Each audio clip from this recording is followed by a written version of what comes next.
ஒரு வசனத்தை நம்ம வாசித்து கர்த்தருடைய வார்த்தையை தியானிக்கலாம். லேவியராகமம் 20வது அதிகாரம் 26வது வசனம்.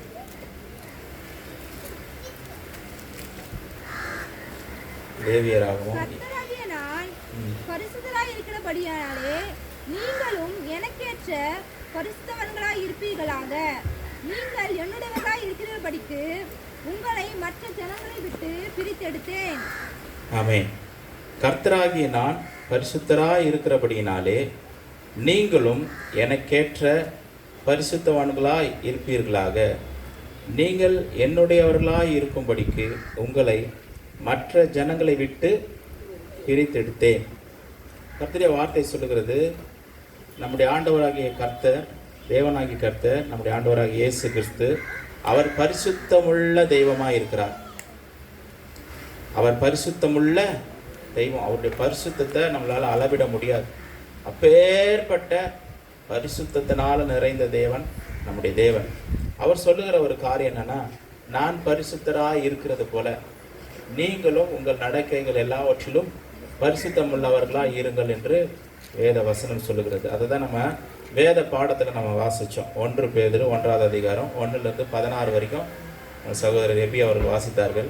அதில் கடைசி வசனம் அப்படி தான் வருது, நான் பரிசுத்தராய் இருக்கிறது போல நீங்களும் உங்கள் நடக்கைகள் எல்லாவற்றிலும் பரிசுத்தமுள்ளவர்களாக இருங்கள். ஆண்டவருடைய விருப்பம் என்னன்னா, கர்த்தர் எப்படி அவர் இருக்கிறாரோ அதே போல் தம்முடைய ஜனங்கள், தம்முடைய பிள்ளைகள் இருக்கணும்னு சொல்லி ஆசைப்படுறார். நம்மளாம் யாருடைய பிள்ளைகளாக இருக்கிறோம்? தேவனுடைய பிள்ளைகள். தேவனுடைய பிள்ளைகள் எப்படிப்பட்டவர்களாக இருக்கணும்? தேவனை போல இருக்கணும். தேவனுடைய குணாதிசயங்களால் நிறைந்து காணப்பட வேண்டும். அவருக்கு இருக்கிற சுபாவங்களினால் காணப்பட வேண்டும். தேவன் அன்பாகவே இருக்கிறார் என்று வேத வசனம் சொல்லுது. அப்படின்னா நாமளும் அப்படி இருக்கணுமா? அன்புள்ளவர்களாக இருக்கணும். தேவனிடத்தில் மிகுந்த இரக்கம் உண்டு, தேவனிடத்தில் தயவு உண்டு. நம்ம இடத்துலையும் கர்த்தர் அதான் எதிர்பார்க்கிறார். நம்ம இரக்கம் உள்ளவர்களாக இருக்கணும், தயவு உள்ளவர்களாக இருக்கணும். தேவன் மன்னிக்கிறவர். நம்முடைய நாமளும் மன்னிக்கிறவர்களாக, மற்றவர்களை மன்னிக்கிறவர்களாக காணப்படணும் அப்படின்றது தேவனுடைய விருப்பம். அவரை போல இருக்கும், அதான் ஆசை. இந்த உலகத்தில் கூட பார்த்தா உயிரினங்களை எடுத்துக்கலாம். ஒரு ஆடு இருக்கு, ஆடு குட்டி போட்டால் என்ன குட்டி போடும் சொல்லுங்க? ஆட்டுக்குட்டி தான் போடுது. கோழி குட்டி போடுமா? அது முட்டையா? அதுலேருந்து என்ன வருது? கோழி தானே வருது, வேற எதுவும் வரல. அப்போ அது அதனுடைய உயிரினம், அது அதோட உயிரினத்தை என்ன பண்ணுது? பிறப்பிக்குது. அப்போது நம்ம தேவனுடைய பிள்ளைகளாக இருக்கிறபடினால நம் தேவனை போல, தேவனுடைய சுபாவங்கள் நிறைந்தவர்களாக, தேவனுடைய அந்த குணாதிசயங்களால நிறைந்தவர்களாய் காணப்பட வேண்டும் என்று தேவன் விரும்புகிறார். தேவனுக்கும் நமக்கு சம்பந்தமே இல்லைன்னு சொன்னால் நம்ம தேவ பிள்ளையாக இருக்க முடியாது. தேவன் ஒரு மாதிரி இருக்கிறாரு, அவருடைய பிள்ளைகளெல்லாம் ஒரு மாதிரி இருக்கிறாங்கன்னா சம்பந்தம் இல்லை. இது எப்படி இருக்குன்னா, ஆடு ஒரு எலிக்குட்டி போட்ட மாதிரி இருக்கு. ஆடு ஏற்றுக்கொள்ளுமா? நம்ம ஏற்றுக்கொள்ளுமா? அது எப்படிங்க possibly? How is it possible நம்ம கேட்போம். ஆடு ஒரு எலிக்குட்டி போட்டுச்சுன்னா இது எப்படி நடக்கிறதுக்கு வாய்ப்பே இல்லையே, சாத்தியமே இல்லைன்னு நம்ம சொல்லுவோம். அதே போல் தேவனுடைய பிள்ளைகள் தேவனை போல இல்லைன்னா அது எப்படி அப்படி இல்லாமல் இருக்க முடியும்? அப்படி ஒரு பெரிய ஒரு கேள்வி உண்டாகி விடுகிறது. ஆண்டோடைய விருப்பம் என்னன்னா அவரை போல இருக்கும். ஆண்டோடைய குணாதிசயங்கள் ஏராளமாக இருக்குது. ஏற்கனவே சொன்னது போல் அன்பு, தயவு, இரக்கம், மன்னிப்பு, இது போல் எவ்வளோ காரியங்கள் இருக்குது. ஆனாலும் இந்த நாளில் நம்ம எதை பார்க்க போகிறோம் அப்படின்னா, தேவன் பரிசுத்தம் உள்ளவராக இருக்கிறார், நாமும் பரிசுத்தம் உள்ளவர்களாய் நாம் மாற வேண்டும் என்று தேவனுடைய விருப்பம். பரிசுத்தத்தை குறித்து தான் இன்றைக்கு நம்ம என்ன பண்ண போகிறோம், நம்ம பார்க்க போகிறோம். இந்த மாதத்தினுடைய 1வது வாரம் இது கம்யூனியன் சர்வீஸ். நாம என்ன பண்ணணும்? ஆண்டவருடைய சமூகத்தில் பரிசுத்தப்படுத்தி கொள்ள வேண்டும். குற்றமற்றவர்களாக தேவனுடைய பார்வையில் தேவனுக்கு உகந்த பிள்ளைகளாய் நாம் காணப்படும்படிக்கு இந்த நாளில் தேவனோடு கூட இன்னும் ஒரு ஸ்டெப் நம்ம கொஞ்சம் நெருங்கி ஜீவிக்க வேண்டும் என்று, நெருங்கி வர வேண்டும் என்று தேவன் விருப்பம் உள்ளவராக இருக்கிறார். அதற்கு மிகப்பெரிய ஒரு காரியம் என்னன்னா, நம்முடைய வாழ்க்கையில் நம்ம பரிசுத்தம் உள்ளவர்களாய் நம்ம மாற வேண்டும் என்று ஆண்டவர் விரும்புகிறார். பரிசுத்தம் என்று சொல்லும் பொழுது அந்த பரிசுத்தத்திலே 2 வார்த்தை இருக்குது. அதனுடைய கடைசி சஃபிக்ஸ் எப்படி இருக்குன்னா சுத்தம்னு வருது. என்னன்னு வருது? சுத்தம். சுத்தம்னா சொல்லுங்க, சுத்தம்னா என்னது? தூய்மையா? சுத்தம், சுகாதாரம், தூய்மையா? சுத்தம்னா சுத்தமாக இருக்குது. அதுக்கு மேலே நம்ம வந்து ஆந்திராலேயோ இல்லை கேரளாலேயோ இல்லை, தமிழ்நாட்டில் தான் இருக்கிறோம். சுத்தம்னா என்னப்பா? சுத்தம் தான். அப்போ அந்த பரிசுத்தத்திலே என்ன இருக்குது? சுத்தம் இருக்குது. சாதாரணமான ஒரு சுத்தம் இல்லாமல் பரிசுத்தம் வராது. அல்லேலூயா. நம்ம வீட்டில் கூட பார்த்தீங்கன்னா வீடு வந்து ஒரு மாதிரி கிடக்குது. பாத்திரத்தை கழுவல, துணி சுத்தமாக இல்லை, வீடு ஒற்றை பிடிச்சிருக்குது, எல்லாமே இருக்குது வீட்டில். நம்ம சுத்தமே இல்லாமல் இருக்கிறோம். ஆனால் நம்ம சொல்ல முடியுமா? நாங்கள் வீடெல்லாம் அப்படி தான்ப்பா இருக்கோம், ஆனால் நான் பரிசுத்தமாக இருக்கிறேன் அப்படி சொல்ல முடியுமா? சொல்ல முடியாது. தேவனுடைய பரிசுத்தம் ஒரு மனிதனுக்குள்ள செயல்படும் பொழுது அடிப்படையாகவே அவன் சுத்தமுள்ளவனாக மாறி விடுகிறான். எல்லாவற்றிலும் அவனுக்கு சுத்தம் வந்துடும். நம்ம எப்படி இருக்கிறோம், எப்படி பேசுகிறோம், எப்படி நடந்துக்கிறோம், எப்படி நம்ம ட்ரெஸ் பண்ணுறோம், எப்படி நம்மளுடைய அதான் வசனம் சொல்லுது, நடக்கைகள் அப்படின்னா நம்முடைய அன்றாடக வாழ்க்கை அது பரிசுத்தம் உள்ளதாய் நம்முடைய வாழ்க்கையில் அது மாறிவிட வேண்டும் என்று தேவன் விரும்புகிறார். அப்போது சுத்தம் என்பது பரிசுத்தத்தில் வருது. இப்போ பரிசுத்தம் உள்ளவர்கள் அடிப்படையில் எப்படிப்பட்டவர்களாக மாறி விடுகிறார்கள்? சுத்தம் உள்ளவர்களாக இருக்கிறாங்க. முதல்ல சுத்தம், அதுக்கப்புறம் பரிசுத்தம். ஹல்லேலூயா. நம்ம இந்த கோணத்தில் மாத்திரம் சில நேரங்களில் பார்க்குறோம். நம்ம எல்லாம் பரிசுத்தமாக இருக்கணும், நம்ம பாவம் செஞ்சிட்டோம், அதனால் நம்ம பாவங்கள்லாம் கழுவப்படணும், ஏசப்பா அவர் ரத்தத்தினால கழுவி என்னை சுத்திகரிக்கணும், அந்த என்னுடைய பாவங்கள்லாம் கழுவப்பட்டால் நான் பரிசுத்தமாக ஆயிடுறேன் அப்படின்னு நம்ம நினைக்கிறோம். அது உண்மைதான். அது இல்லாமல் பரிசுத்தம் என்றால் என்னன்ற கேள்விக்கு மற்ற விளக்கங்களும் வேதத்தில் கொடுக்கப்பட்டிருக்கிறது. அதை தான் இன்னைக்கு நம்ம கொஞ்சம் பார்க்க போகிறோம். சரிங்களா? இப்போ ஒரு துணி அழுக்காக இருக்குதுன்னா நம்ம என்ன பண்ணுவோம்? துவைப்போம். துணி அழுக்காக இருந்தால் துவைப்போம், சுத்தமாகிடும். இன்னும் நல்லா சுத்தமாகணும் அப்படின்னா இன்னும் கூட ஏதாச்சும் பண்ண முடிஞ்சா நம்ம பண்ணுவோம். அது சுத்தமாக மாறணும். ஒரு சின்ன கரை கூட இருக்கக்கூடாது. அதை சுத்திகரிக்கணும். அதுக்கு என்ன டிட்டர்ஜென்ட் பண்ணணுமோ போடலாம், வேறு ஏதாச்சும் கெமிக்கல் ஆட் பண்ணணுமா கலக்கலாம். ஏன்னா அதை சுத்திகரிக்கிறதுக்காக நான் ஒரு ப்ராசஸ் பண்ணுறேன், ஒரு வேலையை நான் செய்கிறேன். இதுதான் சுத்தப்படுத்துறது அப்படின்றது ஒரு விளக்கம் இருக்குது, ஒரு காரியம் இருக்குது. இது தவிர்த்து சில காரியங்கள் வேதத்தில் கொடுக்கப்பட்டிருக்கிறது. அதை தான் நம்ம பார்க்க போகிறோம். ஆதியாகமம் 2வது அதிகாரம் 3வது வசனத்தை நம்ம எடுத்துக்கொள்ளலாம். ஆதியாகமம் 2வது அதிகாரம் 3வது வசனம். தேவன் தாம் சிருஷ்டித்து உண்டு பண்ணின தம்முடைய கிரியைகள் எல்லாம் முடிந்த பின்பு அதிலே ஓய்ந்திருந்தபடியால் தேவன் 7ஆம் நாளை ஆசீர்வதித்து அதை பரிசுத்தமாக்கினார். பாருங்க, தேவன் 7ஆம் நாளை ஆசீர்வதித்து அதை பரிசுத்தப்படுத்தினார். ஒரு நாளை எப்படிங்க பரிசுத்தப்படுத்துறது? துணியை பரிசுத்தப்படுத்தலாம், சுத்தம் பண்ணலாம், இல்லை வீட்டை சுத்தம் பண்ணலாம், மற்ற காரியங்களை சுத்தம் பண்ணலாம். ஒரு நாளை எப்படி சுத்திகரிக்கிறது, எப்படி பரிசுத்தப்படுத்துறது? கொஞ்சம் யோசிக்கணும்ல. 7ஆம் நாளை கர்த்தர் என்ன பண்ணாரா? பரிசுத்தப்படுத்தினார் அப்படின்னு வருது. அப்ப நாளை எப்படி பரிசுத்தப்படுத்த முடியும்? அப்ப பரிசுத்தப்படுத்துதல் என்று சொல்லும் பொழுது இந்த இடத்துல அதோட அர்த்தம் என்னன்னா, அந்த நாள் கர்த்தருக்குரிய நாள், அந்த ஓய்வு நாள் கர்த்தருக்குரியது. இது என்னதுப்பா? இது என்னுடையது, இது யாருக்கும் சொந்தம் அல்ல. இந்த நாள் எனக்குரிய நாள், எனக்கான காரியங்களை செய்கிற நாள், என்னுடைய ஊழியத்தை செய்கிற நாள், என்னுடைய வேலையை செய்கிற நாள், எனக்காய் காத்திருக்கக்கூடிய நாள். அது தனக்காக கர்த்தர் வைத்து கொண்டபடினால அந்த வார்த்தை சொல்லப்பட்டிருக்கு, கர்த்தர் 7ஆம் நாளை பரிசுத்தப்படுத்தினார். அல்லேலூயா. அப்ப கர்த்தர் நம்மை பரிசுத்தப்படுத்துறாருன்னா என்ன அர்த்தம் வருது பாருங்க, சொல்லுங்க. கர்த்தர் நம்மை பரிசுத்தப்படுத்துறாருன்னு அர்த்தம், உன் வாழ்க்கையில் நிறைய பாவம் இருக்குதுப்பா, நிறைய பிரச்சனை இருக்குது, உன்னை இயேசுவின் அவருடைய ரத்தத்தினால கழுவி உன்னை சுத்திகரித்து பரிசுத்தப்படுத்துறாரு. உண்மைதான், அது ஒரு காரியம். 2வது ஒரு காரியம், கர்த்தர் நம்மை பரிசுத்தப்படுத்துகிறார் என்று சொன்னால் அதோட அர்த்தம் என்னன்னா, கர்த்தர் தமக்காக அவர் நம்மை என்ன பண்ணியிருக்கிறார்? தெரிந்து கொண்டிருக்கிறார், அவருக்காக செப்பரேட் பண்றார். அப்போ பரிசுத்தம் என்னது? செப்பரேஷன், பிரித்தெடுத்தல். பரிசுத்தம் என்றால் என்ன? கர்த்தர் என்ன பரிசுத்தப்படுத்தியிருக்காருன்னா என்ன அர்த்தம்?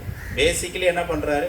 அவரோட ரத்தத்தினால என்ன கழுவி சுத்திகரிக்கிறார். அது இல்லாமல் ஒன்றும் நடக்காது. சுத்தமான சுத்திகரிச்சுட்டார். 2வது பரிசுத்தம் என்னன்னா, என்னை கர்த்தர் தமக்காக தெரிந்து கொண்டிருக்கிறார், என்ன கர்த்தர் அவருடைய வேலையை செய்வதற்காக பிரித்தெடுத்திருக்கிறார். நீ எனக்குரியவன், நீ எனக்குரியவள், நீ என்னுடைய காரியங்களை செய்யணும். உனக்காக சில காரியங்கள் இந்த உலகத்தில் நான் வைத்திருக்கிறேன், உனக்கான சில வேலைகளை வைத்திருக்கிறேன், உனக்கான சில காரியங்களை, உன்னை கொண்டு சில காரியங்களை செய்வதற்கு நான் தீர்மானித்திருக்கிறேன், உன்னை நான் பயன்படுத்த போகிறேன்.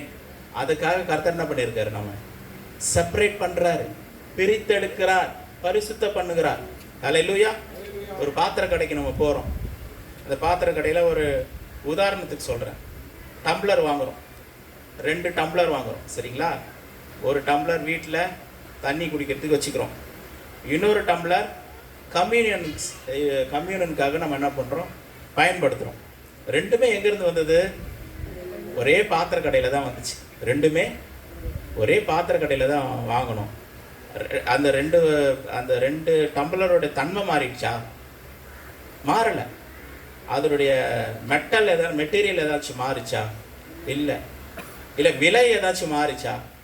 இல்லை. ரெண்டும் ஒன்று தான், ஒரே விலை தான், ஒரே இடத்துல வாங்கப்பட்டது தான், ஒரே இடத்துல தயாரிக்கப்பட்டது தான். ஆனால் அந்த 2 பாத்திரத்தை நான் கொண்டு வந்து 2 வெவ்வேறான இடத்துல வைக்கிறேன். ஒன்று வீட்டில் வைக்கிறேன். எங்கே வைக்கிறோம்? வீட்டில் கிச்சனில் வைக்கிறோம். இன்னொரு ஒரு டம்ளர் நம்ம எங்கே வைக்கிறோம்? கம்யூனியனுக்காக, அவருடைய திருப்பந்திக்காக நம்ம வைக்கிறோம். இப்போ இந்த 2த்துல எதை நம்ம கர்த்தருக்காக பயன்படுத்துகிறோம்? திருப்பந்தியில் ரெண்டும் ஒரே பொருள் தான். ஆனால் அதை பார்க்கறது எப்படி பார்க்குறோம்? அது கீழே அந்த பாத்திரம் கீழே விழுந்துட்டா கூட என்ன பண்ணுறாங்க, எல்லாரும் எடுத்து வைக்கிறதுக்கு யோசிக்கிறாங்க. அது கம்யூனியன், அது நம்ம எடுக்கக்கூடாது, அது நம்ம தொடக்கூடாது, கர்த்தருடையது அது. ஆனால் கிச்சனில் ஒரு டம்ளர் கீழே வந்து 10 பேர் ஓடும் அதை எடுத்து வைக்கிறதுக்கு. அதை எடுத்து வைக்கலாம்ப்பா, அது ஒன்றும் இல்லைப்பா, அது வந்து நம்ம தொடக்கூடாது.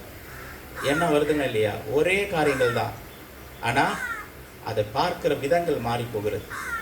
ஹல்லேலூயா. கர்த்தர் வந்து நம்ம இப்படிப்பட்ட பாத்திரங்களாக இருக்க வேண்டும் என்று விரும்புகிறார். ஹல்லேலூயா. பிரித்தெடுக்கப்பட்ட பாத்திரங்களாக, அவருக்கென்று பிரயோஜனமுள்ள பாத்திரங்களாக இருக்க வேண்டும் என்று விரும்புகிறார். அதுதான் பரிசுத்தம். அதுதான் பரிசுத்தம். என்னுடைய வாழ்க்கையில் நான் பரிசுத்தத்தை அடைஞ்சிருக்கிறேன்னா அப்படின்ற ஒரு கேள்விக்கு நம்ம பதில் நம்மளே யோசிச்சு பார்க்கணும். எனக்கு பரிசுத்தம் வந்திருக்கா? ஏசப்பா என்ன ரத்தத்தினால் கழுவிட்டார், ஓகே, அந்த பரிசுத்தம் வந்துருச்சு. இன்னொரு பரிசுத்தம் இருக்கு. என்ன பரிசுத்தம்? அவருக்கென்று நான் பிரித்தெடுக்கப்பட்ட ஒரு வாழ்க்கையை நான் வாழ வேண்டும். இந்த பரிசுத்தத்தை எல்லாருக்கும் தான் கர்த்தர் சொல்றாரு. இந்த பரிசுத்தத்தை எல்லாருக்கும் நீங்கள் உங்கள் நடக்கைகள் எல்லாவற்றிலும் பரிசுத்தம் உள்ளவர்களாய் நீங்கள் இருங்கள். இந்த இடத்துல சொல்லப்பட்டிருந்த பரிசுத்தம் அந்த வாழ்க்கையினுடைய பரிசுத்தம். பேச்சில் பரிசுத்தமாக இருக்கணும், நடக்கைகளை பரிசுத்தமாக இருக்கணும், அசுத்தமான காரியங்களை விட்டு விலகி இருக்கணும். தேவன் இந்த இடத்துல சொல்கிற அந்த பரிசுத்தம் வந்து என்னன்னா, தேவனுக்காக பிரித்தெடுக்கப்பட்டு அவருக்காய் வாழக்கூடிய அந்த பரிசுத்தம். அது தெரிந்து கொள்ளுதலின் அடிப்படையில் நமக்கு உண்டாகிறது. சில பேருக்கு ஒரு கேள்வி இருக்கு, இல்லைங்க அதெல்லாம் வந்து ஊழியக்காரங்களுக்கு தாங்க அது பொருந்தம். அப்படி கிடையாது. நம்ம வேலை செய்கிறவங்களா இருக்கலாம், ஸ்கூலில் படிக்கிறவங்களா இருக்கலாம், கல்லூரிக்கு போகிறவங்களா இருக்கலாம், இல்லை ஒரு பிஸ்னஸ் பண்ணுறவங்களா இருக்கலாம். எல்லாருமே கர்த்தருக்காக பிரித்தெடுக்கப்பட்டவர்கள் தான். ஏன்னா நம்ம எல்லாருமே இயேசு கிறிஸ்து ரத்தத்தினால கழுவப்பட்டவர்கள். அவருடைய சரீரத்தில் நம்ம இணைக்கப்பட்டிருக்கிறோம். எல்லாருக்கும் ஆண்டவர் ஒரு திட்டத்தை வைத்திருக்கிறார், ஒரு தீர்மானத்தை வைத்திருக்கிறார், நோக்கங்களை வைத்திருக்கிறார். ஆண்டவர்கிட்ட கேட்கணும், ஆண்டவரே நான் ஒரு சாதாரணமான ஒரு பாத்திரமான இருக்கக்கூடாது, விசேஷித்த பாத்திரமாக பரிசுத்தமாக்கப்பட்டவர். எதற்காக பரிசுத்தமாக்கப்பட்டவர்கள்? தேவனுடைய காரியங்களை செய்வதற்கு, தேவனுடைய ஊழியத்தை செய்வதற்கு, தேவனுக்கு அடுத்த காரியங்களை செய்வதற்கு நான் பிரித்தெடுக்கப்பட்டவன் என்ற ஒரு உணர்வு நமக்கு நிச்சயமாக அந்த நாட்களில் வரணும். நான் ஏசப்பாக்காக பிரித்தெடுக்கப்பட்டவன், ஏசப்பாக்காக பிரித்தெடுக்கப்பட்டவள் என்ற அந்த உணர்வு நம்முடைய இருதயத்தில் ஆழமாக வர வேண்டும். இப்படிப்பட்ட ஒரு வார்த்தையை இயேசு கிறிஸ்துவே சொல்லியிருக்கிறார். அந்த வசனத்தை நம்ம வாசிச்சா ரொம்ப அருமையாக இருக்கும். இந்த பரிசுத்தத்தை பற்றி இயேசு கிறிஸ்து சொல்லுகிற காரியத்தை நம்ம வாசிக்கலாம். யோவானின் சுவிசேஷ புத்தகம் 17வது அதிகாரம் 19வது வசனத்தை வாசிக்கலாம்.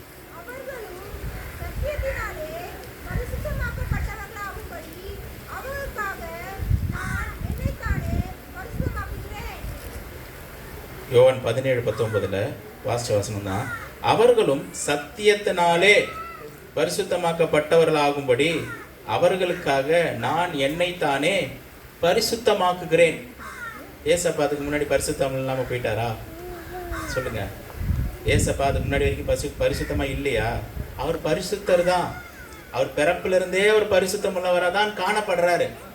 அவர் பிறப்பிலிருந்தே பரிசுத்தம் உள்ளவராக தான் காணப்படுறாரு. ஆனா அவர் சொல்ற வார்த்தை பாருங்க, கவனிங்க என்ன சொல்றாரு.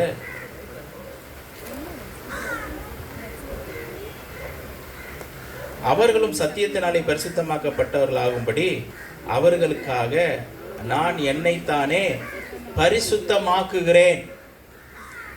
என்ன நான் பரிசுத்தமாக்குகிறேன்றார். அப்படின்னா என்ன அர்த்தம் அப்படின்னா, பரிசுத்தம் என்பது 2 காரியத்தில் வருது பாருங்க. முதல்ல பேசிக்காக சொல்லிட்டேன், ஏசப்போட ரத்தத்தினால கழுவப்படணும், சுத்திகரிக்கணும், அது பரிசுத்தம். அடுத்தது பாருங்க, நான் இயேசு கிறிஸ்துவுக்காக தேவனுக்காக பிரித்தெடுக்கப்பட்டிருக்கிறேன். தேவனுடைய காரியங்களை செய்வதற்கு நான் பிரித்தெடுக்கப்பட்டிருக்கேன். அது முதல் நிலை, அது பிரைமரி. அதுலேயே அடுத்த நிலை வந்து பார்த்தீங்கன்னா, அந்த சித்தத்தை செய்வதற்கு என்னை நான் அர்ப்பணிப்பது. அந்த சித்தத்தை செய்வதற்காக என்னை அர்ப்பணிப்பது. இயேசு கிறிஸ்து சொல்ற வார்த்தை அந்த வார்த்தை தான். என்னை நான் பரிசுத்தமாக்குகிறேன்னா என்ன அர்த்தம்னா, தேவன் என்னுடைய வாழ்க்கையில ஒரு தெரிந்து கொள்ளுதல வைத்திருக்கிறார், என்னை பிரித்தெடுத்திருக்கிறார், தெரிந்து கொள்ளப்பட்டவன வைத்திருக்கிறார். இந்த தெரிந்து கொள்ளுதலுக்கு, இந்த சித்தத்தை செய்வதற்கு என்னை நான் அர்ப்பணிக்கிறேன், என்னை நான் விட்டு கொடுக்கிறேன். எப்படி அர்ப்பணிக்கிறாரு? சிலுவையில மரிப்பதற்கு தன்னை அர்ப்பணிக்கிறார். அதுதான் பரிசுத்தம், அதுதான் பரிசுத்தம். அந்த பாடுகளுக்குள்ள கடந்து செல்வதற்கு தன்னை ஒப்பு கொடுக்கிறார், அது பரிசுத்தம். அப்ப ஆண்டவர் சொல்றாரு, நான் பரிசுத்தராக இருக்கிறது போல நீங்களும் உங்க நடக்கைகள் எல்லாவற்றிலும் பரிசுத்தம் உள்ளவர்களாக இருங்கள் என்று சொல்லும் பொழுது, நம்முடைய அன்றாட வாழ்க்கையிலும் காணப்படுகிற அந்த பரிசுத்தமும் நமக்கு வேண்டும். தேவனுக்காக பிரித்தெடுக்கப்பட்ட ஒரு வாழ்க்கை வாழ்வதுதான் உண்மையான ஒரு பரிசுத்தம். அந்த பிரித்தெடுக்கப்பட்ட வாழ்க்கைக்கு நம்முடைய வாழ்க்கையில தேவன் ஒரு அர்ப்பணிப்பை எதிர்பார்க்கிறார். ஹல்லேலூயா.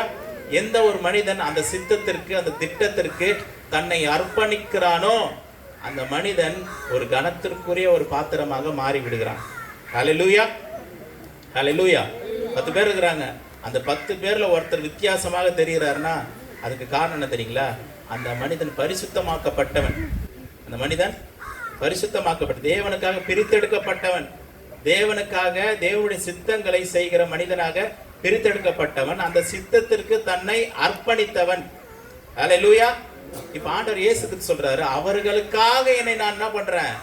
பரிசுத்தமாக்குறேன். அப்போ இவர் அந்த சித்தத்திற்கு அர்ப்பணிக்கலனா, இவர் அந்த திட்டத்திற்கு ஒப்பு கொடுக்கலனா, இவர் மரணத்திற்கு ஒப்பு கொடுக்கலனா அவர்களுக்கு அந்த பரிசுத்தம் உண்டாயிருக்காது. ஹல்லேலூயா. இன்னைக்கு இயேசு கிறிஸ்து மரிச்சதுனால, கல்வாரி சிலுவையில தம்முடைய ரத்தத்தை நமக்காக சிந்தனதுனால, அந்த பரம திட்டத்திற்கு இயேசு கிறிஸ்து தன்னை அர்ப்பணித்ததுனால இன்னைக்கு நாமும் அந்த பரிசுத்த வாழ்க்கைக்கு நேராக வந்திருக்கிறோம். நம்மை பரிசுத்தப்படுத்தி கொள்ள முடியும். தேவனுக்கு உபயோகம் உள்ள அந்த பரிசுத்த ஜீவியம் நம்மளால செய்ய முடியும். அந்த தெரிந்து கொள்ளப்பட்ட அந்த வாழ்க்கையை நம்மளால வாழ முடியும். அதுதான் அந்த சத்தியம். ஹல்லேலூயா.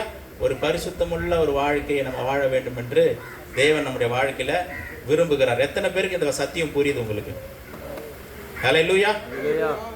இந்த சத்தியம் உள்ள வாங்கிட்டோம் அப்படின்னா, இது உள்ள கிரியை செய்ய ஆரம்பிச்சிச்சுன்னா, இன்னையிலிருந்து ஒரு வித்தியாசம் நம்முடைய வாழ்க்கையில காணப்படும். இன்னையிலிருந்து ஒரு வித்தியாசம் யாருமே சொல்ல முடியாது. இல்லைங்க, எனக்கெல்லாம் அது இல்லை, எல்லாரும் பரிசுத்தம் உள்ளவர்களாக மாற வேண்டும். எல்லாருமே நம்ம தேவனுடைய பிள்ளைன்னா நம் தேவனை போல மாறக்கூடியவர்களாய் இருக்க வேண்டும் என்றுதான் தேவன் விரும்புகிறார். தேவனுடைய பிள்ளை இல்லைன்னா இந்த சத்தியம் பொருந்தாது. நம்ம இங்க இருக்கிற எல்லாருமே தேவனுடைய பிள்ளைகளாய் இருக்கிறோம் அப்படின்னாலே அவர் நம்ம என்ன பண்ணியிருக்கிறாரு? அவருக்கென்று பிரித்தெடுத்திருக்கிறார். அவருடைய திட்டத்தை செய்வதற்கு, அவருடைய சித்தத்தை நிறைவேற்றும்படிக்கு நம்மை பிரித்தெடுத்திருக்கிறார். அந்த சித்தத்திற்கு நம்ம என்ன பண்ணணும்? ஒப்பு கொடுக்கணும். அந்த திட்டத்திற்கு நம்மை ஒப்பு கொடுக்கணும். முடியாதுன்னு சொல்ல முடியாது. அந்த திட்டத்திற்கு ஒப்பு கொடுக்காதவர்கள், அந்த சித்தத்திற்கு ஒப்பு கொடுக்காதவர்கள் எப்படி மாறி விடுகிறார் தெரியுங்களா? கிச்சன்ல 10 பேருக்கு ஓடி எடுக்கிறாங்க பாருங்க, அந்த பாத்திரமா மாறிடும். ஹல்லேலூயா. எப்படிப்பட்ட பாத்திரமா இருக்க வேண்டும் என்று விரும்புகிறோம்? கனத்திற்குரிய பாத்திரமாவா, இல்ல கனவீனத்திற்குரிய பாத்திரமாக மாற வேண்டும் என்று விரும்புகிறோமா? சொல்லுங்க. கனத்திற்குரிய பாத்திரமாய் நம்ம இருக்கணும், மாற முடியும். ஹல்லேலூயா. பரிசுத்தம் என்பது பாருங்க, இன்னொரு காரியத்தை சொல்றேன். 2 விதத்துல பரிசுத்தம் இருக்கு. 2 விதத்துல. ஒரு விதம் வந்து எப்படின்னா, கர்த்தரே நம்மை பரிசுத்தப்படுத்துகிறார். கர்த்தரே பரிசுத்தப்படுத்துகிறார். உதாரணத்துக்கு, பஸ்கா ஆட்டுக்குட்டியின் ரத்தம், இயேசு கிறிஸ்து ரத்தம் நம்மளை என்ன பண்ணுது? சுத்திகரிக்குது. அவருடைய ரத்தம் நம்மளை கழுவி சுத்திகரிக்குது. பரிசுத்தமா ஆகிட்டோம். சரிங்களா? 2வது ஒரு காரியம் பார்த்தீங்கன்னா, நம்மை நாமே சுத்திகரித்து கொள்ள வேண்டும். ஹல்லேலூயா. முதல்ல அவர் நம்மளை சுத்திகரிக்கிறாரு. ரெண்டாவது என்ன பண்ணணும்? என்னை நான் சுத்திகரித்துக் கொள்ள வேண்டும், பரிசுத்தப்படுத்தி கொள்ள வேண்டும். இயேசு சொல்றாரு, என்னை நான் பரிசுத்தமாக்குகிறேன்னு. அந்த வார்த்தையை நாமளும் சொல்லணும், என்னை நான் பரிசுத்தப்படுத்துகிறேன். அது உங்ககிட்ட தான் இருக்கு. யுத்தங்களை கூட இதையும் சொல்லிடுறேன் பாருங்க, புரியுறதுக்கா. யுத்தங்கள் கூட 2 விதமான யுத்தங்கள் இருக்குது. என்ன யுத்தம்னா, கர்த்தர் உங்களுக்காக யுத்தம் செய்வார்னு இருக்கு. அந்த யுத்தத்தை எகிப்து தேசத்திலிருந்து இஸ்ரவேல் ஜனங்க வெளியே வரும்போது கர்த்தரே யுத்தம் செஞ்சார். அந்த பார்வோன் சேனைக்கு விரோதமாக கர்த்தரே போறார். ஏன்னா இந்த ஜனங்களுக்கு என்ன இல்லை? ஆயுதங்கள் இல்லை, பலம் இல்லை, எந்த விதமான சோர்ஸ் அவங்களுக்கு கிடையாது. அதனால கர்த்தர் என்ன பண்றாரு? அவங்க அடிமைத்தனத்தில் இருக்கிறாங்க. அடிமைத்தனத்தில் இருக்கிறவங்களுக்கு அவங்க எப்படி தங்களை என்ன விடுவித்துக் கொள்ள முடியாது. அதனால கர்த்தரே இறங்கி என்ன பண்றாரு? யுத்தத்தை செய்யறாரு, அவர்களை விடுதலை ஆக்குறாரு. ஆனா இந்த இஸ்ரவேல் ஜனங்க கானான் தேசத்துக்கு உள்ள போனதுக்கு அப்புறம் என்ன சொல்றாரு? நீங்க யுத்தம் பண்ணுங்கன்றார். நீங்க ஐடியா தான் கொடுக்குறாரு. யுத்தத்துக்கு போலாமா வேணாமான்னு விசாரிக்கிறாங்க, போன்றார். ஒரு முறை போவேணான்றாரு, ஐடியா தான் கொடுக்குறாரு. ஆனா யுத்தம் யார் பண்றது? ஜனங்கள் தான் பண்றாங்க. அந்த யுத்தத்துல வெற்றியை கர்த்தர் கொடுக்கிறார், ஜனங்கள் யுத்தம் பண்ணுகிறார்கள். ஹல்லேலூயா. இதே போல பரிசுத்த வாழ்க்கையில கூட நம்ம ஒரு காலத்துல அடிமைத்தனத்துல இருந்தோம், பிசாசின் பிடியில இருந்தோம். என்னால முடியல ஆண்டவரே, இந்த பாவத்தை செய்யக்கூடாதுன்னு நினைக்கிறேன், ஆனா செஞ்சிடறேன் ஆண்டவரே. இதை யோசிக்க கூடாதுன்னு நினைக்கிறேன், ஆனா யோசிச்சிட ஆண்டவரே. இது பொய் சொல்லக்கூடாதுன்னு நினைக்கிறேன், ஆனா சொல்லிடுற ஆண்டவரே. ஏமாத்தக்கூடாதுன்னு நினைக்கிறேன், ஆனா ஏமாத்திடுறான். என்னால முடியல. அது அடிமைத்தனம். தேவனை நோக்கி பார்க்கும் பொழுது, உண்மையா அவரை நோக்கி பார்க்கும் பொழுது, இப்படிப்பட்ட காரியங்களிலிருந்து கர்த்தர் விடுதலை நமக்கு கொடுக்கிறார். இது ஒரு விடுதலை, சரிங்களா? இது ஒரு பரிசுத்தம். அதுல விடுதலை பண்ணி நம்மளை பரிசுத்தப்படுத்துறாரு. 2வது விதமான பரிசுத்தம், நம்ம ஆண்டவருக்காக ஏறெடுக்கிற பரிசுத்தம். ஆண்டவரே, என்னை நான் பரிசுத்தப்படுத்திக் கொள்கிறேன். இந்த உலக ஜனங்களோட உலக வழக்கத்திற்கு ஏற்றபடி நான் வாழப்போவதில்லை. மற்ற ஜனங்கள்லாம் உலகத்தின் அவங்களுடைய வழக்கத்திற்கு ஏற்றபடி செய்வாங்க. உலகத்தினுடைய சாங்கியங்கள், உலகத்தினுடைய பாரம்பரியங்கள், உலகத்தினுடைய எல்லா காரியங்களும் செய்வாங்க. நான் அதை செய்ய போறதில்லை. உலக பாரம்பரியம் அல்ல, உலகத்தினுடைய சாங்கியங்கள் அல்ல, இந்த உலகத்தோடு கூட ஒத்த வேஷத்தை நான் தரிக்க போவதில்லை. நான் உமக்காக பிரித்தெடுக்கப்பட்டவன், உமக்காக வாழக்கூடியவன், உமக்காக வாழ்வதற்கு என்னை நான் அர்ப்பணிக்கிறேன். அதற்கான எல்லா காரியங்களையும் எல்லா வேலைகளையும் நான் செய்ய போற ஆண்டவர்னு சொல்லி நாம் வேலை செய்வதுதான் நம்மை நாமே பரிசுத்தப்படுத்திக் கொள்வது. ஹல்லேலூயா. சிலருக்கு இது புரியாது. அது எப்படிங்க நம்மளே பரிசுத்தப்படுத்தி? அவர் தாங்க நம்மளை பரிசுத்தம். அப்படி கிடையாது. நம்மை நாம் பரிசுத்தப்படுத்தி கொள்ள முடியும். இயேசு கிறிஸ்து சிலுவையில் மரிக்கிறதுக்கு அர்ப்பணிக்கலன்னா பரிசுத்தமாக இருக்க முடியுமா? அது எப்படிப்பட்ட பரிசுத்தம்? தேவனுக்காக அர்ப்பணிக்கிற பரிசுத்தம். என்னுடைய வாழ்க்கையில் நான் தேவனுக்காக அர்ப்பணிக்க முடியும், தேவனுக்கு என்று நான் ஒப்பு கொடுக்க முடியும். சில காரியங்கள் ஒரு ஸ்டெப் எடுத்து முன்னாடி வைக்க முடியும். ஹல்லேலூயா. வேதத்தில் கூட பார்த்தீங்கன்னா அற்புத சுகத்தை பெற்றுக்கொண்டவர்கள்லாம் இயேசு சில ஜனங்களை போய் தொட்டு சுகமாக்குறார். சில பேர் அவர்கிட்ட வந்து அவருடைய வஸ்திரத்தின் ஓரத்தை தொங்கலை தொட்டு சுகமானவங்களா இருக்காங்க. ஒரு ஊழியக்காரர் சொல்லுவார், இயேசு வந்து உன்னை தொடுவார்னு வெயிட் பண்ண, நீ போய் அவரை போய் தொடு. ஹல்லேலூயா. என்னை நான் என்ன பண்ணணும்? பரிசுத்தப்படுத்தி கொள்ள வேண்டும். அதற்கான எல்லா காரியங்களும் நான் செய்யணும். அப்படிப்பட்ட காரியங்களை செய்யும் பொழுது நாம் வித்தியாசமானவர்களாக இந்த பூமியில காணப்படுவோம். ஹல்லேலூயா. ஆண்டவர் என்ன சொல்றாருன்னு, நீங்க கனத்திற்குரிய பாத்திரமாக மாறிவிடுவீர்கள். அந்த வசனங்களை நம்ம வாசித்து நம்ம முடிக்கலாம். வேதத்தை நம்ம 2 தீமோத்தேயுக்கு நேராக திருப்பிக் கொள்ளலாம். 2 தீமோத்தேயு 2வது அதிகாரம் 20வது வசனத்தை வாசிக்கலாம். 2 தீமோத்தேயு 2வது அதிகாரம்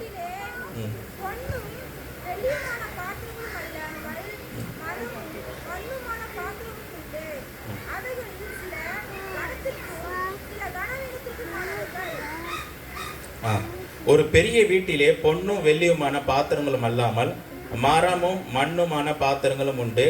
அவைகளில் சில கனத்திற்கும் சில கனவீனத்திற்குமானவைகள். எப்படி வருது பாருங்க. ஒரு பெரிய வீட்டில் பொன்னும் வெள்ளியுமான பாத்திரமும் அல்லாமல் மரமும் மண்ணுமான பாத்திரமும் உண்டு. அவைகளில் சில கனத்திற்கும் சில கனவீனத்திற்குமானவைகள். இதில் எதெல்லாம் கனத்திற்குரியவைகள், எதெல்லாம் கனவீனத்திற்குரியவைகள் சொல்லுங்க பார்ப்போம்.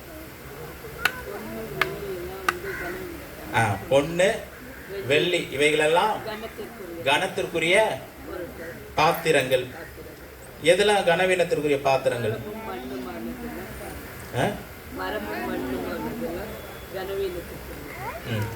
மரமும் மண்ணுமான பாத்திரங்களும் உண்டு. அவைகளில் சில கனவீனத்திற்கும் அவைகளில் சில கனத்திற்கும் வரும்போது பொண்ணும் வெள்ளியுமான பாத்திரங்கள் வந்துடுது. கனவீனத்திற்குமான பாத்திரங்கள் சொல்லும் பொழுது மரமும் மண்ணுமான பாத்திரம். ஒரு அக்கினி வருதுன்னு வைங்க, ஒரு அக்கினி வருதுன்னா ஒரு மனிதனுடைய வாழ்க்கையில் ஒரு அக்கினி என்று சொல்லும் பொழுது ஒரு விசுவாச சோதனை வருது அப்படின்னா, இந்த பொண்ணு வெள்ளி நிற்குமா இல்லை மரமும் மண்ணும் நிற்குமா? பொண்ணு வெள்ளி அது உருகி போனால் கூட என்ன பண்ணலாம், அதை எடுத்துக்கலாம், அது தன்மை மாறாது, அதோட குவாலிட்டி மாறாது. நம்ம ஆண்டோருக்காய் வாழும் பொழுது, நம்ம கனத்திற்குரிய பாத்திரங்களாக நம்ம காணப்படும் பொழுது, நம்ம வாழ்க்கையில் எவ்வளோ தான் சோதனைகள் வந்தாலும், போராட்டங்கள் வந்தாலும், நெருக்கங்கள் வந்தாலும் அப்படியே தான் இருப்போம். யார் அப்படி இருப்பாங்க? கர்த்தருக்காக பிரித்தெடுக்கப்பட்டவர்கள், தேவனுக்காக அர்ப்பணித்தவர்கள், தேவனுக்காக அர்ப்பணிக்கப்பட்ட அந்த ஜீவியத்தை ஜீவிக்கிறவர்கள், வாழ்கிறவர்கள். எப்பேற்பட்ட சோதனை வந்தாலும், பிரச்சனைகள் வந்தாலும், போராட்டங்கள் வந்தாலும் அவங்களுடைய தன்மை மாறாமல், அவங்களுடைய குவாலிட்டி மாறாமல் அப்படி நிற்பாங்க. தேவனுக்காக அர்ப்பணித்தவர்கள், தேவனுக்காக வாழ வேண்டும் என்று தங்களை பரிசுத்தப்படுத்தி கொண்டவர்கள். அப்படிப்பட்டவருடைய வாழ்க்கையில் எவ்வளோ சோதனைகள் வந்தாலும், போராட்டங்கள் வந்தாலும், நெருக்கங்கள் வந்தாலும் அப்படி நிற்பாங்க. சிலரோட வாழ்க்கையை எப்படின்னா, தேவனுக்காக பிரித்தெடுக்கப்பட்ட வாழ்க்கையை வாழ மாட்டாங்க. அதனால் என்ன நடக்கும் அப்படின்னா, சின்ன பிரச்சனை வந்தாலும் என்ன பண்ணிடுவாங்க, தேவனை விட்டு விலகி போயிடுவாங்க. அவங்களோட வாழ்க்கையில் என்ன இருக்காது, ஜபம் இருக்காது, பைபிள் படிக்க மாட்டாங்க.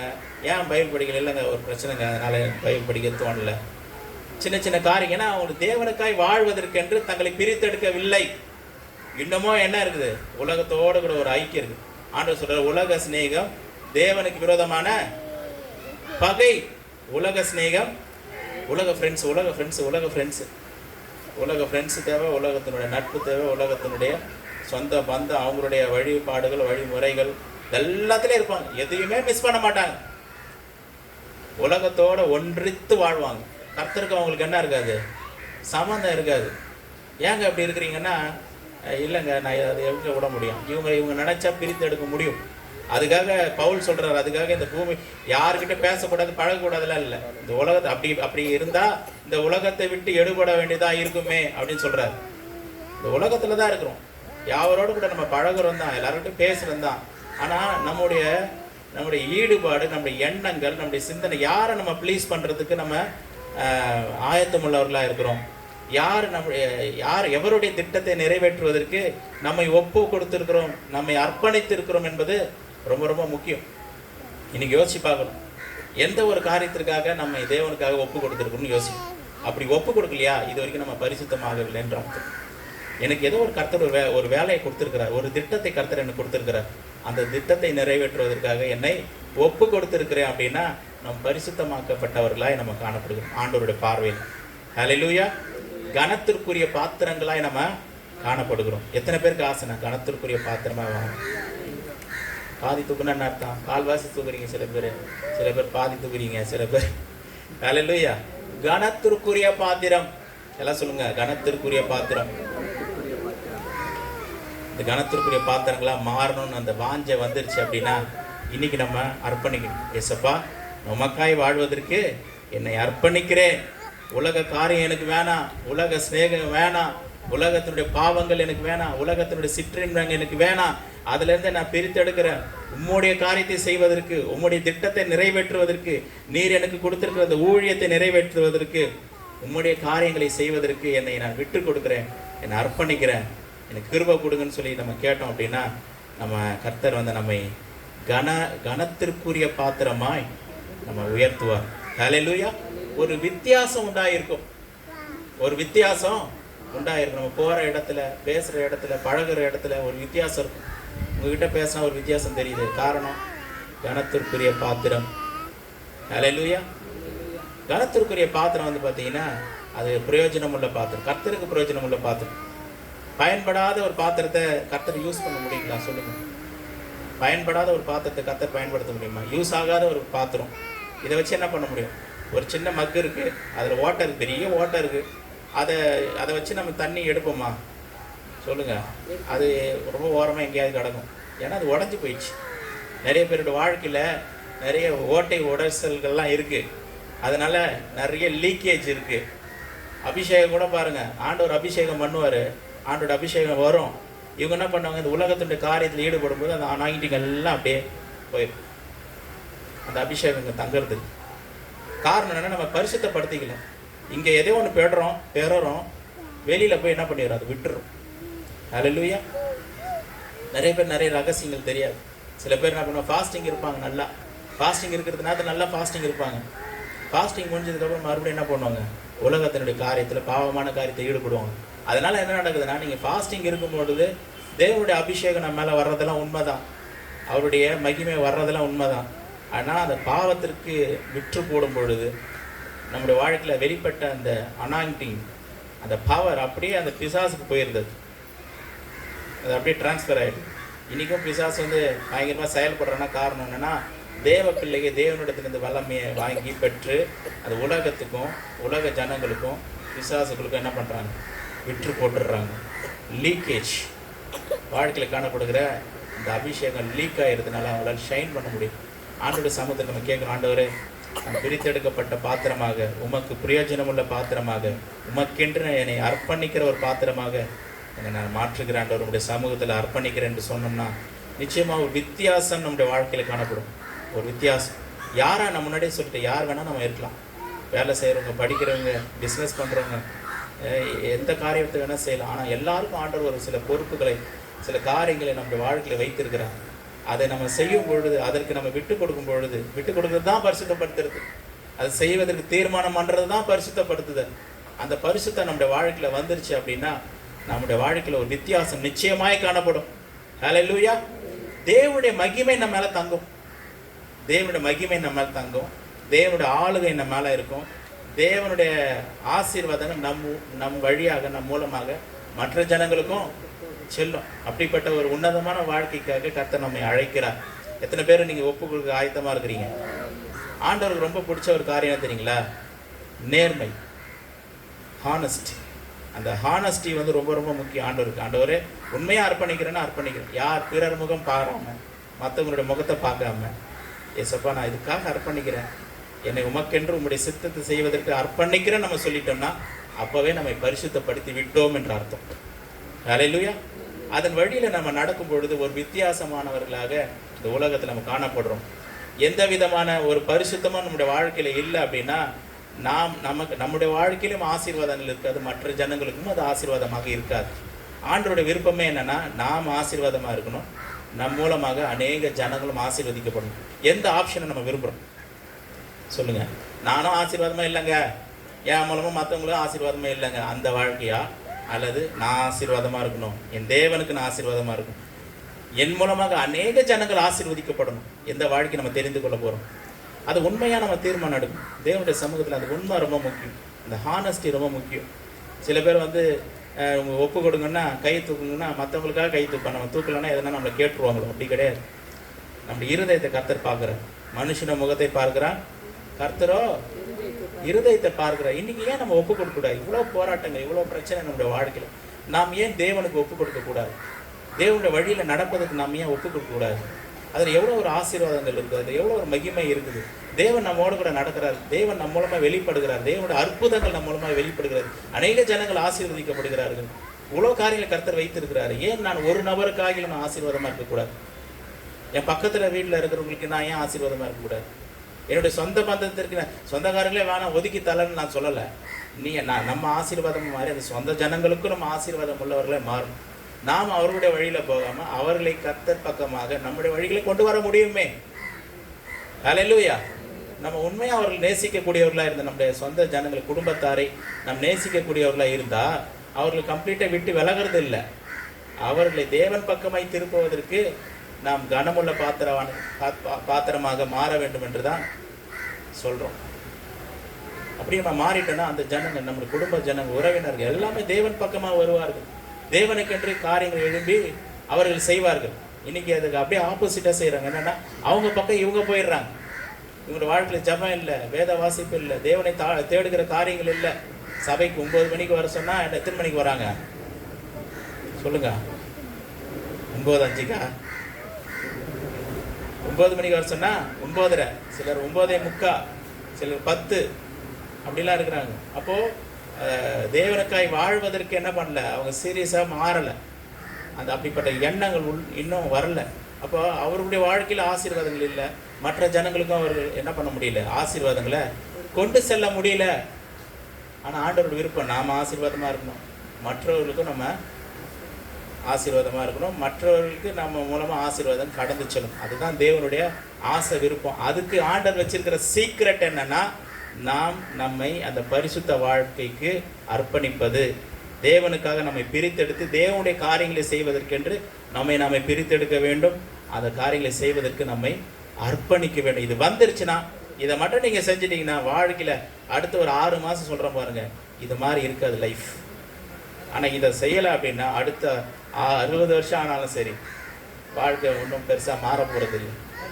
ஆனால் நான் அர்ப்பணித்தேன்னா தேவனுடைய சித்தத்தை செய்வதற்கு, அவருடைய காரியங்களின்படி செய்வதற்கு என்னை அர்ப்பணிக்கிறேன், பரிசுத்தப்படுத்தி கொள்ளும் பொழுது தேவனுடைய திட்டத்தை, இதுக்காக தான் கர்த்தர் என்னை வைத்திருக்கிறார், இந்த காரியத்தை செய்வேன் அப்படின்னு சொல்லி ஆழமான ஒரு தீர்மானம் அது நீங்கள் தான் எடுக்க முடியும். அந்த பரிசுத்தத்தை நீங்கள் தான் பண்ண முடியும், கர்த்தர் செய்ய மாட்டார். ஒரு பரிசுத்தத்தை அவர் ஏற்கனவே செஞ்சிட்டார், செஞ்சதுனால தான் நீங்கள் நம்ம இங்கே உட்காந்துட்டு, ஏற்கனவே அவர் ரத்தத்தினால கழுவி நம்ம சுத்திகரிச்சிட்டார், பரிசுத்தப்படுத்திட்டார். அதனால தான் நம்ம இங்கே உட்காந்துட்டு இருக்கிறோம். இல்லைன்னா உட்கார போகிறது இல்லை. இன்னொரு பரிசுத்தம் அது உங்களுடைய கரங்களில் இருக்குது. ஞானவான் எவனோ அதை உணர்ந்து கொள்வான். அல்லேலூயா. ரொம்ப ஒன்றும் இல்லை, ரேஷன் கார்டில் ஒரு 1000 ரூபா கொடுக்குறாங்கன்னு சொல்லிட்டா என்ன பண்ணுறோம், நம்ம 1000 ரூபா நம்மளால் ஈஸியாக சம்பாதிக்க முடியும். ஆனால் அங்கே கொடுக்குறத மிஸ் பண்ணக்கூடாது, அங்கே கொடுக்குறத மிஸ் பண்ணக்கூடாது. அது எப்படியோ தெரிஞ்சுக்கிறோம், எப்படியோ போயிடுறோம், என்னமோ பண்ணி எதுனா பெற்றுக்கொள்கிறோம். ஆனால் தேவனுடைய காரியங்களில் தேவனுக்கு நீ ஒப்பு கொடுப்பா, தேவனுடைய காரியங்களில் உன்னை ஈடுபடுத்திக்கொள்ள, கர்த்தருக்காக உன்னை பரிசுத்தப்படுத்தினா அதுக்கு வந்து நமக்கு சம்மந்தம் இல்லைன்ற மாதிரி நம்ம இருப்போம் சில நேரங்கள். ஆனால் இந்த காரியத்தை நம்ம கண்டுபிடிச்சிட்டோம், இது ரகசியமே இதில் தான் இருக்குது, இந்த ரகசியமே இதில் தான் இருக்குது. தேவனுக்காக உங்களை பிரித்தெடுத்து தேவனுடைய காரியங்களை மாத்திரம் செய்வதற்கு உங்களை உண்மை உத்தமாக ஒப்பு கொடுத்தால் ஒரு வித்தியாசம் உலக ஜனங்கள் நீங்கள் சொல்லணும் அவசியம், என்னை பார்த்தா எதனா தெரியுதான்னு நீங்கள் கேட்கணும் அவசியம். ஜனங்க கேட்பாங்க. அல்லேலூயா. ஜனங்க கேட்பாங்க. நீங்கள் போராட வேண்டிய அவசியமே இல்லை. சாதாரணமாக உங்கள் மூலமாக தேவனுடைய ஆசீர்வாதங்கள் மற்ற ஜனங்கள் கடந்து செல்லும். ஒரே ஒரு ரகசியம்தான், தேவ சித்தத்தை செய்வதற்கு நாமே அர்ப்பணிக்க வேண்டும். அந்த அர்ப்பணிக்கு பேர் தான் பரிசுத்தப்படுத்தி கொள்ள வேண்டும். நாமே அது நம்ம தான் பண்ணணும், வேற யாரும் கர்த்தர் பண்ண மாட்டார். நமக்காக பக்கத்து வீட்டில் பண்ண மாட்டாங்க, நம்ம குடும்ப தலைவர் பண்ண மாட்டார், வீட்டில் இருக்கவங்க பண்ண மாட்டாங்க, பெரியவங்க பண்ண மாட்டாங்க. நம்ம தான் பண்ணணும், அதை நம்ம தான் பண்ணணும். அது என்னைக்கு அந்த தெளிவு, அந்த அறிவு, அந்த வெளிப்பாடு நமக்கு வருதோ அன்னைக்கு நம்ம வாழ்க்கை மாற ஆரம்பிச்சாங்கன்னா அது பிசாசு அவர் சீக்கிரம் விட மாட்டான். அந்த மனக்கண்களை மறைத்து இருக்கிறான்ற மாதிரி மனக்கண்ணில் மறைப்பான். அதெல்லாம் வேணாம், தேவையில்லை, நீ ஆசைப்படுறது, this is your life, whatever you want to do you can do அப்படின்னு சொல்லி அப்படிப்பட்ட எண்ணங்களை விதைச்சிருப்போம். ஆனால் இந்த சத்தியம் வந்து நம்மளை என்ன பண்ணும், நம்மை பரிசுத்தப்படுத்தும். இந்த சத்தியத்தையும் அறிவீர்கள், சத்தியம் உங்களை விடுதலையாக்கும். இன்னைக்கு மட்டும் இந்த தீர்மானத்தை எடுத்து பாருங்க, வாழ்க்கையில் ஒரு வித்தியாசம் காணப்படும். அல்லேலூயா. எல்லாரும் அப்படிப்பட்டவர்களா, பரிசுத்தமாக்கப்பட்டவர்களா இங்கே இருக்கும். எல்லாருமே மாறினா எப்படி இருக்கும்? ஜனங்கள் தேடி ஓடி வருவார். அல்லேலூயா. ஜனங்களுக்கு தேவையெல்லாம் ஒரே ஒரு காரியம்தான், இயேசுவை பார்க்கணும், அவ்வளோதான்.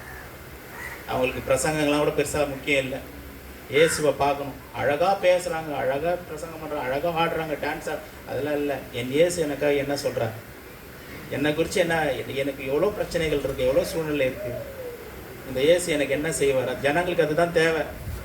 நம்ம எல்லாம் பாடுறோம், அழகாக எல்லா காரியங்களும் செய்கிறோம், ஜனங்களுக்கு ஒரே வரைக்கும் எல்லாம் பாடி எல்லாம் பண்ணிக்கிங்க, எனக்கு என்ன சொல்கிறார் இந்த இயேசு? இந்த இயேசு எனக்கு என்ன தரப்போகிறார்? ஆண்டவர் சொல்கிறாரு, இயேசு கிறிஸ்து பூமியில் இருக்கிற வரைக்கும் இந்த உலகத்துக்கு அவர் ஒளியாக இருந்தார். இப்போ கர்த்தர் என்ன சொல்கிறார், நம்மை பார்த்து தான் சொல்கிறாரு, இந்த ஒளிக்கு நீங்கள் இந்த உலகத்துக்கு நீங்கள் ஒளியாக இருக்கிறீங்க, வெளிச்சமாக இருக்கிறீங்கன்றாரு. அந்த வேலையை நம்மக்கிட்ட கொடுத்துட்டு போயிட்டார். அவர் இருக்கும்போது கரெக்டாக இருந்தது, அந்த ஒளி கரெக்டாக தான் இருந்துச்சு. அவர்கிட்ட வந்த எல்லாரும் சுகமடைந்து திரும்பி போனாங்க, ஆசீர்வாதங்களை பெற்று திரும்பி போனாங்க, வல்லமை பெற்று திரும்பி போனாங்க, அற்புதங்களை பெற்று திரும்பி போனாங்க.